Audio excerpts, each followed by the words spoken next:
is up, guys? And welcome to episode 15 of the Loud and Proud podcast. 15 episodes.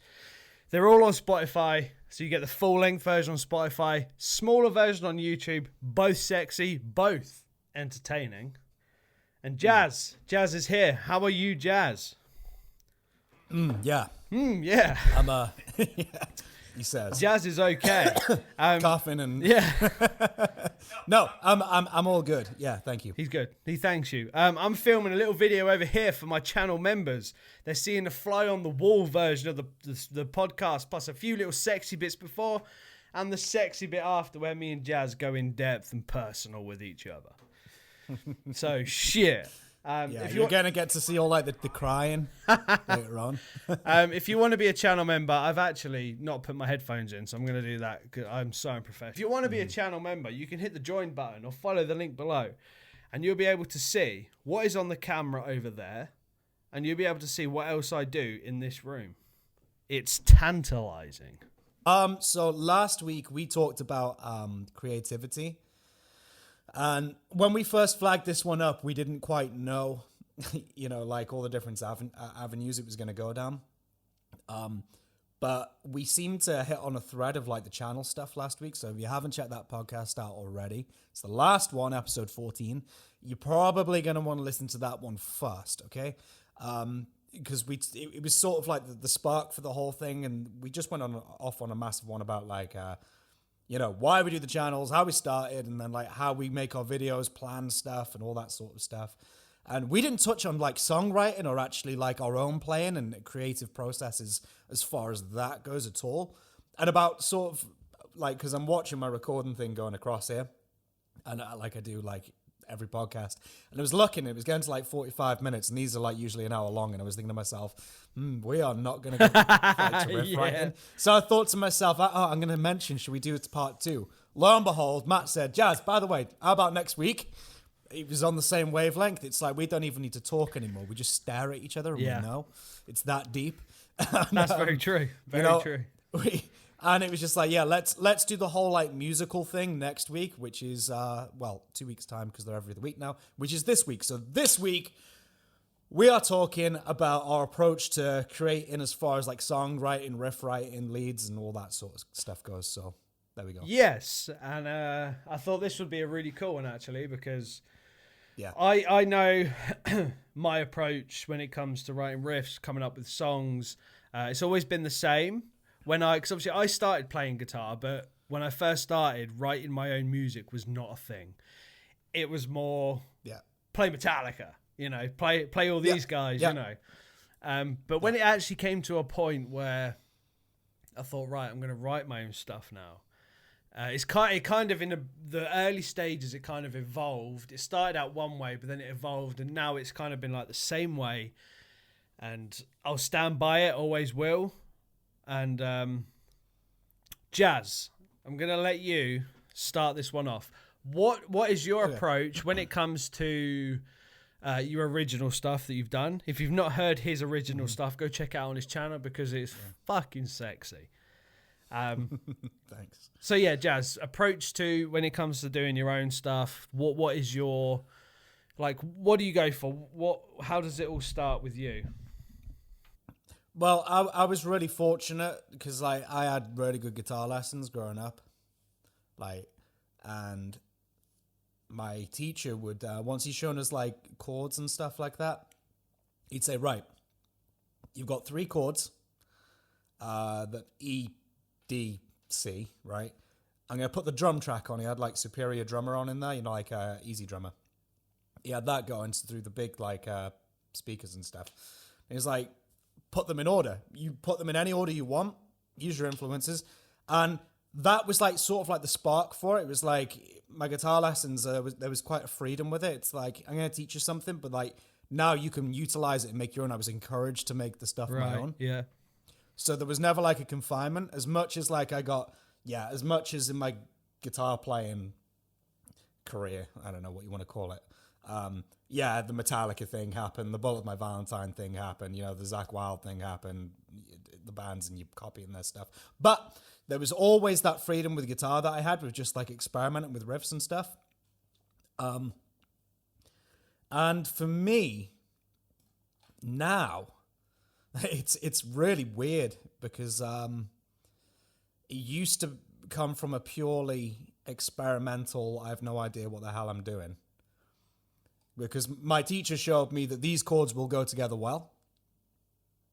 So if I play them in this order, surely it's going to work, or in a different order and shake it up.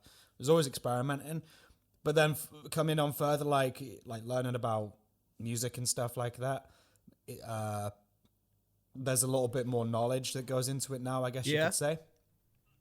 But the weird one for me was like the most recent one, which was Awaken, that heavy metal thing I did. It's like kind of like a, I don't know, like a Judas Priest, Metallica.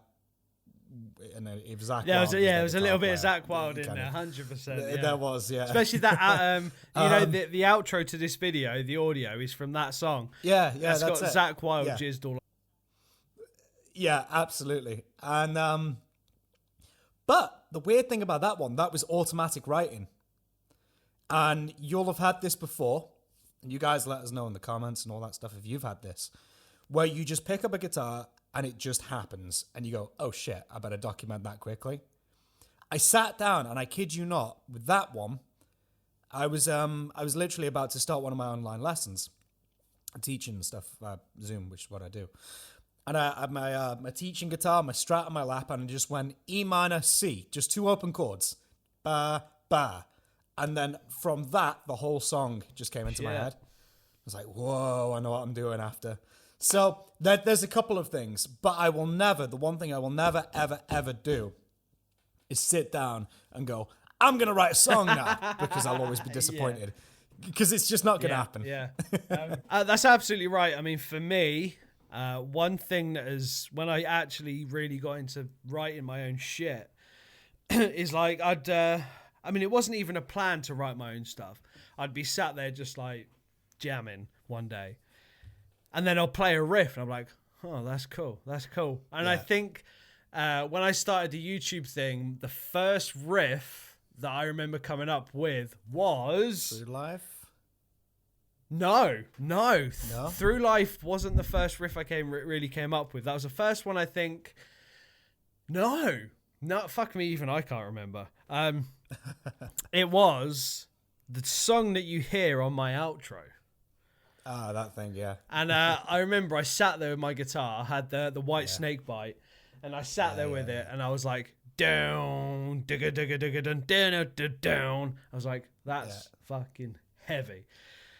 And I sat there all night, and I think that song itself, it happens when you're a guitar player, they just write themselves. It does, yeah, 100%. I came up with that intro riff, digga, digga, dun, da, da, da, bam, with the big drums, digga, da, da. And then I just went into that riff. But the thing is, I didn't think, okay, where can this go next? Where can this go? I hit that open E, and then just instinctively I went, digga, digga, digga, digga, digga, digga, digga, digga, digga, digga, wow, now, now. And that was it. For me, that was it. That's where that song was written. And I called it The Beginning. Because that must have been the first one I wrote then. Because I called it The Beginning because it was the beginning of this new journey on YouTube. And it just wrote itself. And from there, when I put it all together, I use Easy Drummer for my drums. Same. Because it's fucking good. So definitely use Easy Drummer. Very good. And it just came together. I was like, wow. When I first wrote that, I was like, fuck me. That's fucking cool. And then I think from there, I had a song called, it was like a demo name. It was called Thrashing All Around. I remember that. Mate, that was a riff. Yeah. And I was just in a roll, and then all these songs started coming out. But this is the process for me, which I've always said, I'll always say, and it will never change. Like Jazz said, never going to sit down and think, I'm going to write a song. Yeah, never. Because if you do that, it's not going to happen at all. Yeah. Yeah. For me, when it comes, I never sit down and I think I'm going to write a riff. I'm going to write a song. You know, some people, they make that mistake. They think, I sat down to try and write something and I couldn't. I was like, well, you won't, because if you're forcing it, it's not going to happen. For me, Jazz, I don't know what it is for you. When I sit down and play guitar, just for like a practice session, I'll either have like just the camera pointing at me recording, I'll have the audio recording or something like that, and I'll just record the whole time, because you never know when it's gonna hit. You never know what's gonna come out. You could just fucking come up with something amazing. And I don't know about you, but I know the frustration of coming up with something good. You don't record it. You think, I'll get back to it tomorrow, and you've forgotten it. Nah, not happening. Mate, it is the biggest pain in the arse. So I always record when I come up with a good idea, or not when I come up with it. If something good happens, I'll always have it recording so it's there, and then I can go back to it and then kind of see what happens. And I think that's the only way you can really go about it, is just fucking let it flow, right? Yeah, I agree. Like, there's been time, 100%, where I've wrote a riff and it's just like, I'll come back to it tomorrow, or, I remember that one. How hard can it be? It's just 5th and 7th fret. It's like, you know what I mean? And then, like, the next day, it's just not happening. So yeah, I've had that so many times. Like, as soon as, like, I guess the pearls of wisdom section of the podcast, imparting your Uncle Matt and Uncle Jazz, saying, if you come up with something, mate, just fucking record it there and then. Don't just stick it in your iPhone. Yeah, never mind fire doors and all that sort of stuff. Just stick it in your iPhone, just a rough thing, even if you're not plugged in, and then you've got it, and then you've got it to refer to. And then on my iPhone, if you scroll back, like, there's a whole backlog of riffs that I haven't listened to in years. Yeah. It might even be years, like, later on, until you come back around to it. But, oh my God, like, that was a cool riff. And by that point, years have passed, or months or whatever, and maybe you're a bit more learned by that point, and then you've got more to add to it and stuff like that. Yeah. And, for me, writing it's always been a thing for me. Like, ever since the initial lessons, like my guitar lessons, like, there was always that encouragement to start, like, writing and composing and stuff like that. So I've always experimented, always put, like, chords together, always noodled. Yeah, if anybody's seen like my sort of more freestyle videos, or like my live streams, you'll just see I'm very, very noodly. I just no. A Jim Root ripoff. There you go. If you watch any of Jim Root's like amp or guitar like videos, and just the way he plays, yeah, that is me. Basically, I subliminally didn't even realize. It was like, I remember there was a time when I listened to him and I was thinking, this was years and years ago, I think he's like the kind of guitar player I've always inspired to be. And then lo and behold, I'd like ripped him off like, massively. But the thing is, that's where I've always believed this. That's where I got beard in my mouth. Hang on, fuck. That's where I think some of the best riffs come from. Is just fucking noodling. Yeah, and I think a lot of people don't realize this. Just fucking play the guitar. Just pick the thing. Even if you've no idea what you want to do. For me, for example, if I've got no set idea with what I want to do for a video, right? I'll just sit and I'll play guitar and I'll just play it. And like, a lot of the times, 80% of it will just be absolute wank or Metallica. Yeah. But then, like, there'll be something that will come out, just like, even if it's like a little gallop or a little run or just two chords will come together, and you'll be like, oh fuck, that sounds good. But I think that's the way it has to be done.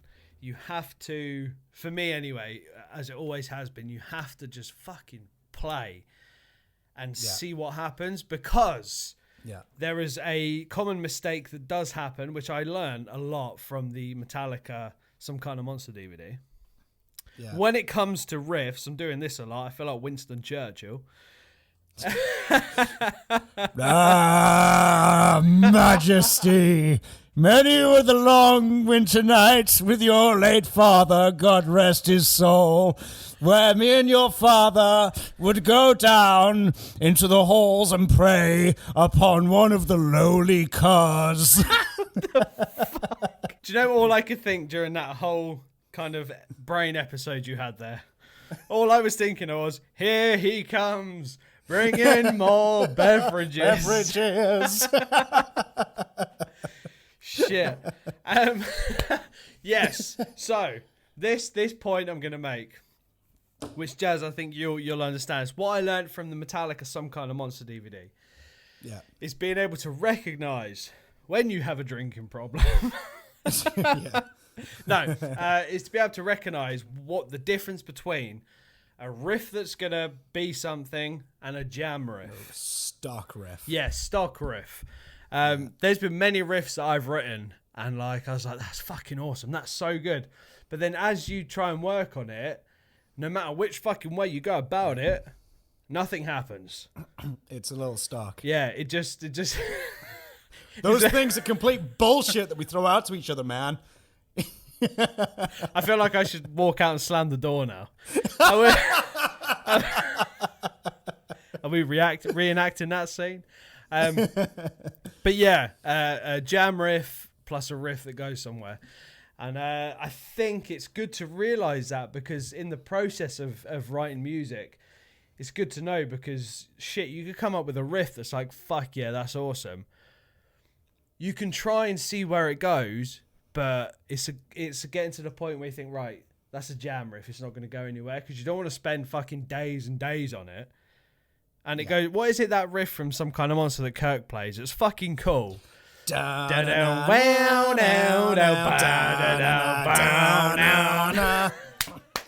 Mate, we need to get a fucking live. That's the one. Like that. Whoa. Yeah. Wait, I've gone out of focus.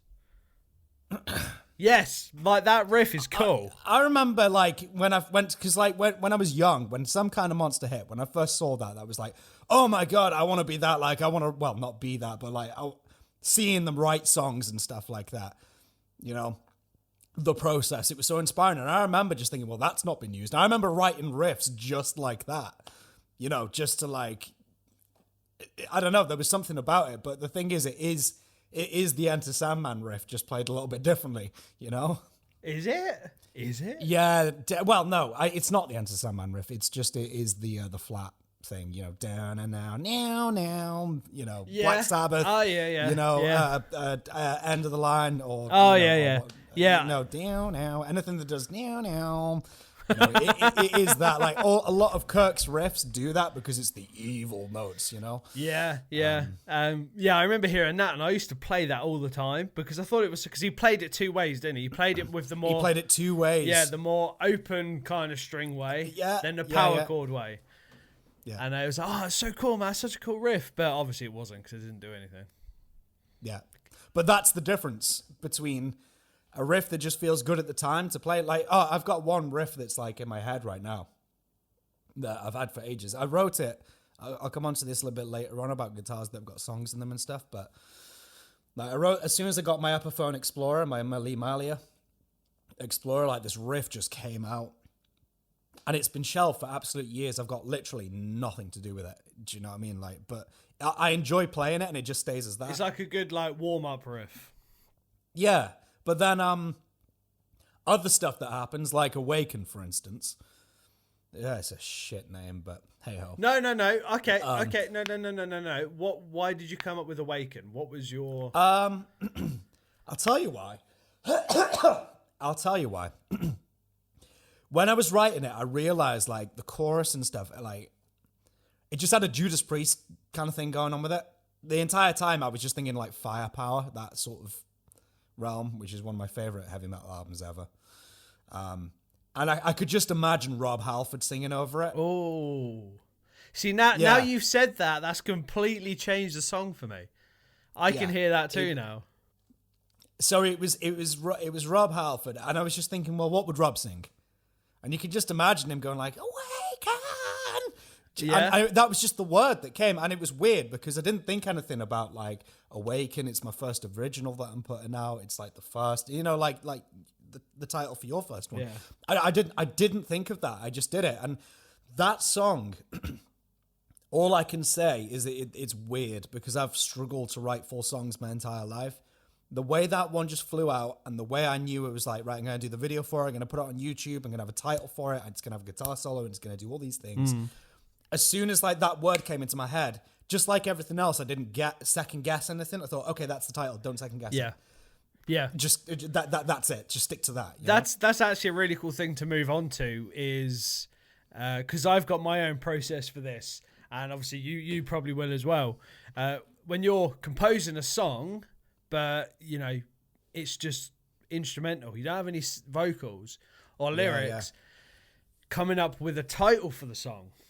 Yeah. So for me, when it comes to that, the titles that I've got, for example, like The Beginning, Through Life, Sinner, A New Day, Tranquility, Obliterate. That's all I can think of. There's probably more, but fuck it. All these things. This is how I come up with the titles because there's no lyrics to it. Although there was a lyric to Sinner, but that was AJ Nemesis. Go check him out on YouTube. He's a fucking good dude. He put some good music together. But the title for that song came before the lyrics. And here's how I do it. I listen to the song back. Well, while I'm playing it, I'll be thinking, and I'll listen to it back, and I'll think about what I'm feeling. What was I feeling when I wrote the song? And when I listen to the song back, how does it make me feel? What does it make me think of, right? Yeah. So a perfect example is Sinner. I remember I wrote that. It was very Five Finger Death Punch influenced. Yeah, it was very. Yeah. Ivan Moody, I love you, guy. The guy that follows me on Instagram. Anyway. So I wrote that. I recorded it. I was like, I sat there listening to it back, and it was very kind of dark and evil sounding. And that riff, all I could think of was somebody chasing someone. Okay. Right? And I was like, okay, right, so we'll go with that. That's what it makes me think of. And I was like, why are they chasing this person? And then I was like, to kill them, clearly. Of course. Yeah, chasing them. You forgot your car keys.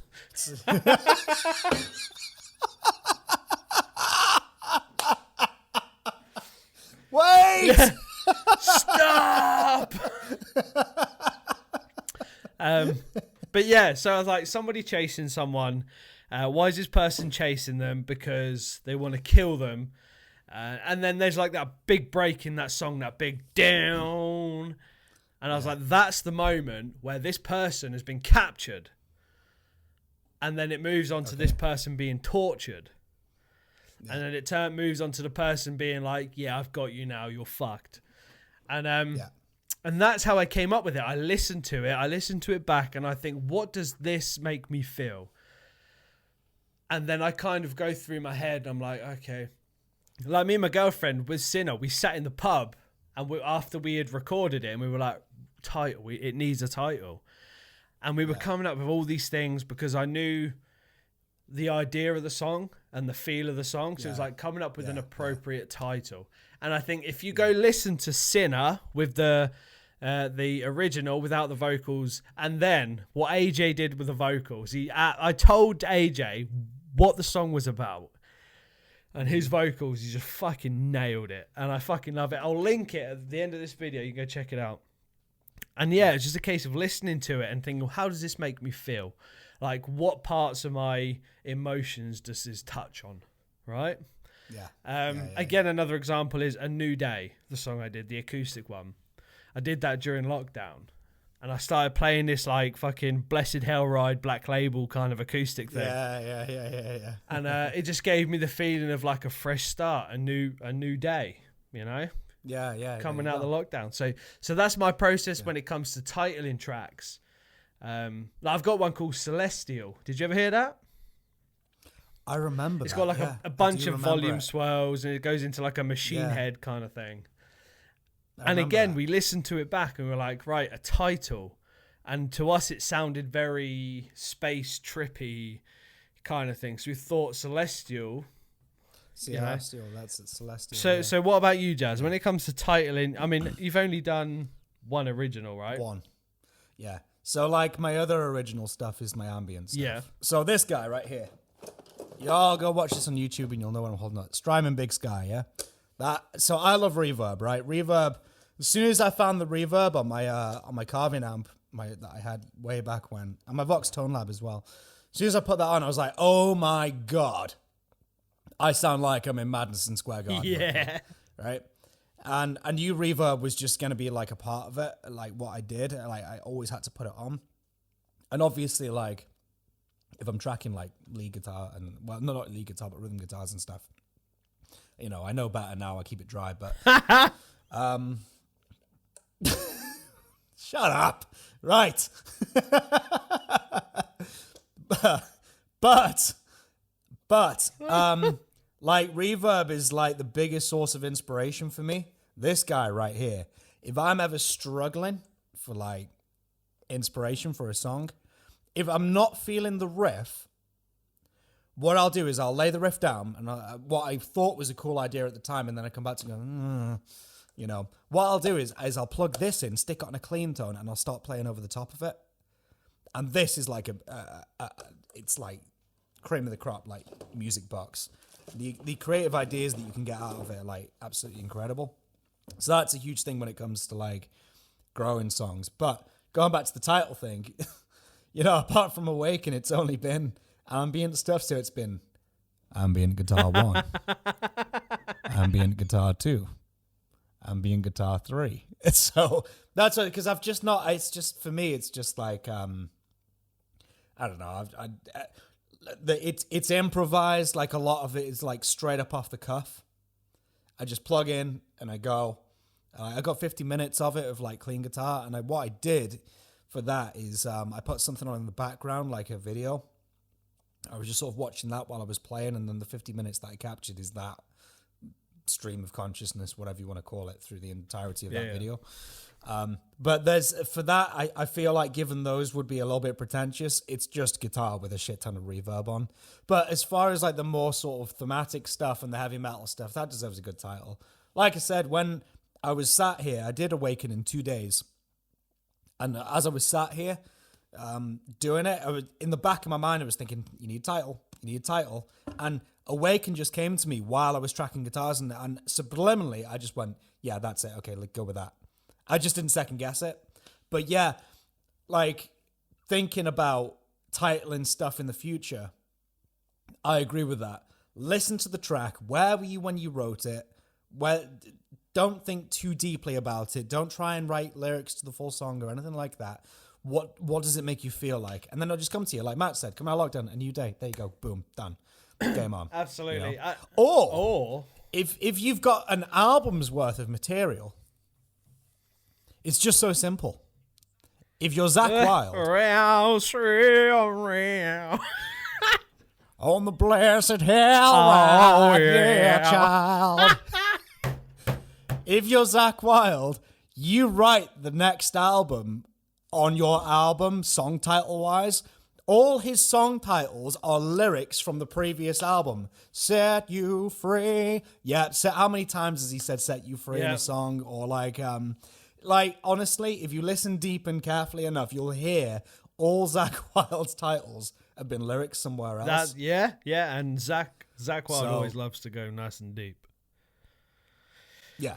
But I mean, use it like you said with that Strymon pedal. I think I found with clean stuff, you could plug into a guitar with a clean tone, try play something, you add some reverb and some chorus, you'll just write shit. It just happens. Don't know why. It just changes the ways of life, and like some shit will come out. It's just the way it is. And then another thing that I'd say as well, going back to the if you're wanting to write something and the whole don't sit down and say I'm going to write something, but if you're wanting to come up with stuff, it takes time. I remember watching an All That England video, and somebody put a question in one of his FAQ videos about like writing riffs and stuff, and he said you should just keep going and going and going until you've got something. And he said, and this is so true, it will always happen right at the end.